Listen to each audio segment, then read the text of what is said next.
Hello everyone, my name is Amy Mallow. I am a teacher at Huddleston Elementary School in Bedford County, Virginia. I am the Virginia Region 5 2020 Teacher of the Year. This is my 18th year of teaching, and I've taught everything in elementary school from kindergarten through 5th grade with the exception of 3rd grade, although I did do a long-term subbing position in 3rd grade right after college. So I'm excited to share with you some things, some tips, and some ideas and some resources today for creating a positive classroom community. Developing a positive classroom community starts on the very first day of school. When the children come in, they're ready to learn and eager to learn about their new teacher and what the classroom is going to be like. It's very important to establish consistency, discipline, structure, and routine within the first day of school. It's an important idea also for you to allow the children to participate in the process of developing the classroom expectations, especially when it comes to the expectations for how things should run. One of the things that I like to do with my students at the beginning of the school year is to talk about how we promise to be a part of a positive classroom community. One of the things that we do together is create our class promise. I asked the students what they would like to share about the expectations and the promises that they can make to each other in order to make our community a positive place. My favorite this year was about the one that it says, "It's about us." And we talked about that a little bit further and included things like teamwork and commitment to each other, respect, and helpfulness. And this helped to develop a sense of community in the classroom early, and we remind ourselves often about what our promise is and how we can make sure that we are committed to our promise throughout the school year so that we are a part of a positive classroom community. As I mentioned earlier, I believe that consistency, structure, discipline, and routine are 4 key ideals that are important to establish early in the classroom. At the beginning of the school year, we have discussions with the students about what consistency means. In order for me to stay consistent to the needs of my individual students, I have to talk about the difference between fairness and equality. I have conversations with my students about how fair does not always mean equal, and how I will teach my children based on their individual needs. Many classrooms are starting to use a flexible seating arrangement in their classroom. This year, I do not have the ability to do that, but I do allow some flexibility with the grouping and how the students are arranged. Also, I try to provide some different seating options within our workstations. For example, some smaller chairs or lawn chairs that are made for children.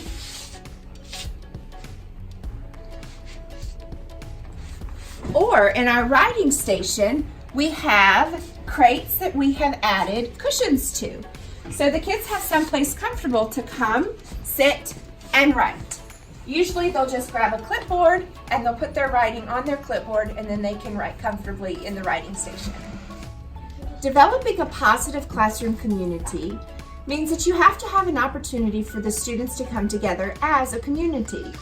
Having a meeting location or a meeting spot is very important. One of the things that I try to do is to have a welcome area where the kids have enough space to sit in an organized fashion. Sometimes we choose to sit beside a partner, or sometimes we sit in a circle so that we're facing each other as we're having discussions. Earlier in my learning as a teacher, we did a book study about responsive classroom. A couple of the books that I have found to be useful include the Morning Meeting book. This is the 3rd edition for K-8 by Roxanne Crete and Carol Davis. And then as a follow-up, my teaching partner and I chose to read the first 6 weeks of school for responsive classrooms from the Center for Responsive Schools. These 2 resources really help to establish a sense of routine and a positive classroom community early in the school year. Along with that, some other things that I think allow the students to develop a sense of community include some morning meeting ideas, from shared time to an activity where they can collaborate and enjoy their time with each other, a morning message, and a greeting. I love how the kids can greet each other, talk to each other, and have a moment to speak with each other without having consequences for talking. Another book that I have used is called The Energizers, 88 Quick Movement Activities that Refresh and Refocus. Being in the classroom together for such an extended amount of time can sometimes cause the students to lose focus. What I think is important is if we stop and as a community, we take some time to re-energize ourselves and refocus. These activities are great for that. I'm so happy to share these ideas with you about creating a sense of a positive classroom community. But one thing I want to make sure that I address is the fact that this takes time. It's not something that happens overnight. Being consistent is very important. Don't forget that you're probably going to experience some bumps in the road.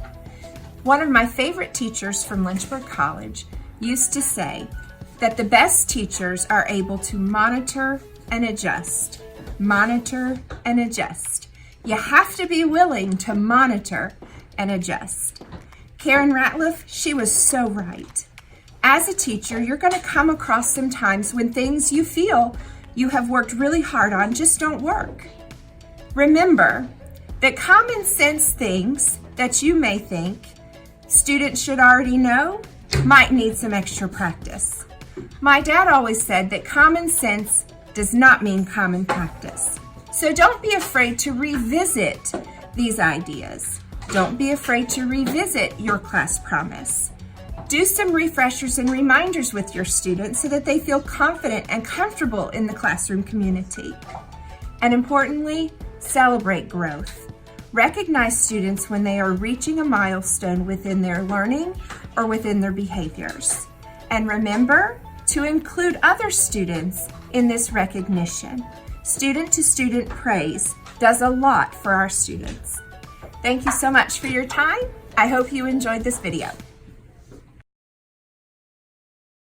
Something that brought my classes together this semester really nicely was the building of a gratitude wall. We did it in conjunction with Thanksgiving, but I've done it in the spring with you can do it any time of year, and it actually is very good to help students think about gratitude and positivity and what they have going for them in their lives, no matter how small or how big.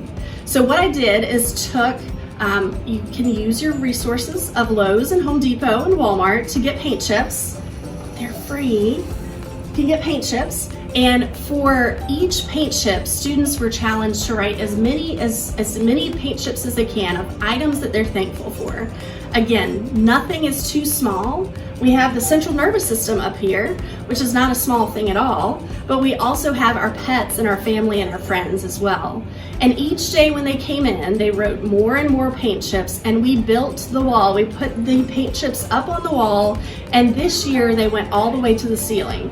The gratitude wall isn't necessarily completely done. That's something that you can continue, or you can make it for a small unit within your classroom year anytime that you need to. In my experience, a relationship with a teacher creates a comfortable setting in the classroom. Feeling welcome and accepted allows you to learn and grow without being fearful of what the teacher might say.